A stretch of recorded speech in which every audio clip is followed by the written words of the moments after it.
BSP कोई candidate नहीं देगी।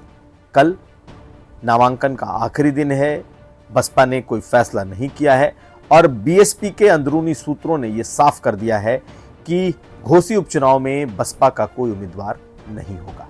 नमस्कार, स्वागत है आपका यूपी तक पर। मैं हूं कुमार अभिषेक। आज बात होगी घोसी उपचुनाव में बसपा के नए स्टैंड को लेकर, यानी बीएसपी इस चुनाव में अपना प्रत्याशी नहीं उतार रही। ये लगभग साफ हो गया है। हालांकि आधिकारिक तौर पर बसपा की तरफ से कुछ ऐसी बात नहीं कही गई है कि वो नहीं उतार रही या उतार रही, लेकिन जो बात निकल कर सामने आ गई है वो ये कि बीएसपी कोई कैंडिडेट नहीं देगी। कल नामांकन का आखिरी दिन है, बसपा ने कोई फैसला नहीं किया है और बीएसपी के अंदरूनी सूत्रों ने यह साफ कर दिया है कि घोसी उपचुनाव में बसपा का कोई उम्मीदवार नहीं होगा। लेकिन यह फैसला थोड़ा हैरान कर रहा है, थोड़ा चौंका रहा है और उसकी वजह यह है कि घोसी ऐसी सीट है जहां पर बसपा का बड़ा जनाधार रहा है। वहां पर अनुसूचित जाति यानी कि शेड्यूल्ड कास्ट की पॉपुलेशन बहुत ज़्यादा है। कहा जाता है कि बीएसपी के पास हमेशा से 55 से 60 हज़ार वोट इस विधानसभा में उसके लिए मौजूद रहे और अगर पिछले 3 चुनाव को देखा जाए तो बसपा ने वहां से अपना उम्मीदवार उतारा है और लड़ाया है। लेकिन इस बार इस उपचुनाव में मायावती ने लगभग ये साफ कर दिया है कि उनका उम्मीदवार नहीं उतरेगा। तो अब जो स्थिति बनती है वो ये कि अब ये सीधी लड़ाई बीजेपी और समाजवादी पार्टी के बीच सिमट जाएगी, यानी कि कहें कि बिल्कुल आमने सामने की लड़ाई हो जाएगी। दारा सिंह चौहान और सुधाकर सिंह। दारा सिंह चौहान के बारे में सब जानते हैं कि अभी अभी उन्होंने दोबारा से पाला बदला है और विधायक रहते हुए समाजवादी पार्टी के उन्होंने इस्तीफा दिया और छोड़कर बीजेपी आ गए हैं। अब ये सीधी लड़ाई बीजेपी के दारा सिंह और सुधाकर सिंह से है। सुधाकर सिंह पुराने समाजवादी नेता हैं और लॉयलिस्ट हैं, मुलायम सिंह यादव के जमाने से हैं और पूर्व विधायक रह चुके हैं और उन्होंने खुल्लम खुल्ला एक तरीके से इस बार चुनौती दी है कि इस बार दारा सिंह चौहान जीत कर ये सीट दिखाएं। लेकिन हम बात कर रहे हैं बीएसपी के इस स्टैंड की कि आखिर बसपा ने वहां उम्मीदवार क्यों नहीं उतारा, मायावती ने इस चुनाव में उतना इंटरेस्ट क्यों नहीं दिखाया।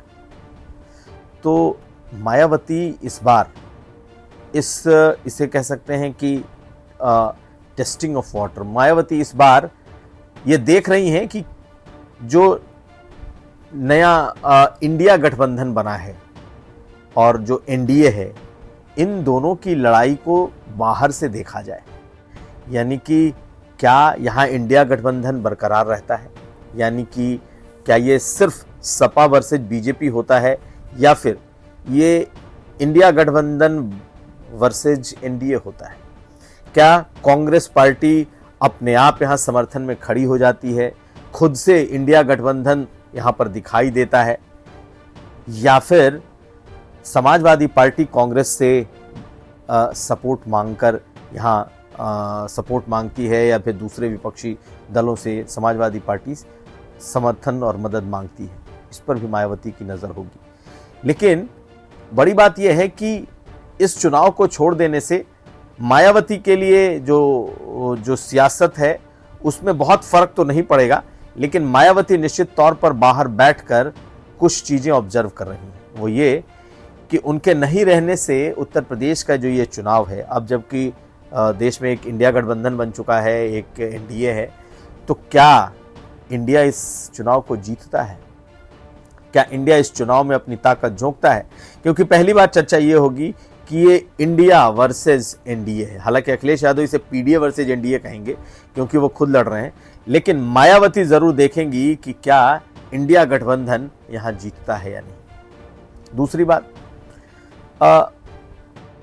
इस चुनाव में जो दारा सिंह चौहान की अपनी ताकत और साथ साथ उनके साथ जो ताकत झोंक रहे हैं वो हैं ओम प्रकाश राजभर, और इन दोनों के ताकत की भी परीक्षा हो जाएगी कि इन दोनों ने जब 2022 में अखिलेश यादव के साथ मिलकर चुनाव लड़ा था तो इन्होंने इस इलाके में बीजेपी का सुपड़ा साफ किया था।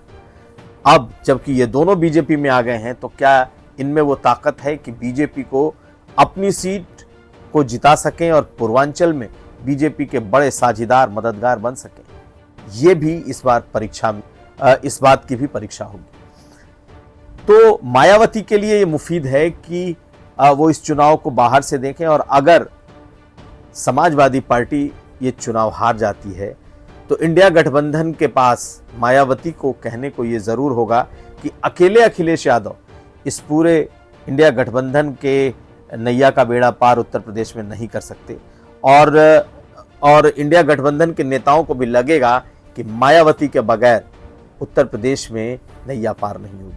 तो मायावती ने एक तरीके से इसे छोड़ दिया है कि ठीक है, ये इंडिया लड़ करके देखे कि बगैर उनके क्या उत्तर प्रदेश में कोई गठबंधन संभव है कि नहीं है। दूसरी बात, ये बात भी फैक्ट है कि बसपा के भीतर कुछ नेता, जो बड़े नेता हैं, वो चाहते थे कि यहाँ पर बसपा चुनाव लड़े और एक मुस्लिम चेहरे को आगे भी किया जा रहा था। वहीं दूसरी तरफ जो घोसी के बसपा के नेता हैं, नेता सांसद, ये नहीं चाहते थे कि चुनाव लड़ा जाए, और उसके पीछे की वजह ये कि उन्हें लगता है कि अगर दारा सिंह चौहान जीत कर चले जाएंगे और इसमें भूमिका ओम प्रकाश राजभर की भी होगी, तो फिर इस इलाके में इन दोनों के मजबूती का एक प्रमाण मिलेगा, और ये दोनों बसपा के लिए भी खतरा है आने वाले वक्त में। बीजेपी को के लिए ये चुनाव जीतना बेहद अहम है, क्योंकि बीजेपी ने भी जब दांव लगाया है तो किसके भरोसे लगाया है ये साफ दिखता है, दारा सिंह चौहान और ओम प्रकाश राजभर, और बीजेपी की अपनी ताकत।